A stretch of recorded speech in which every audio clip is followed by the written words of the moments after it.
YouTube, pwede magtanong, sino may-ari ng home? Home Philippines, sa Philippines, di ba? Pwede magdodoble. Oh, ibig sabihin, YouTube ng US, maniningil sa Pilipinas ng YouTube, di ba? Kasi nagpa-franchise sila, walang permiso eh. O, di ba? Yan ang tunay, di ba? Sa totoo lang, para Facebook, di ba? Wala namang franchise sa Facebook. Dito, may YouTube Philippines eh.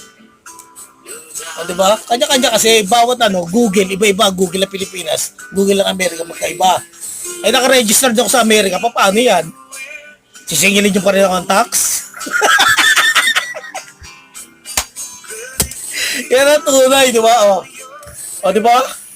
Yan ang tunay na pangyayari kasi Google ng Amerika ako eh. Bago nga lang ako nag-register sa Pilipinas para respeto pa rin, di ba? Oh, kaya sahod ko, di ba?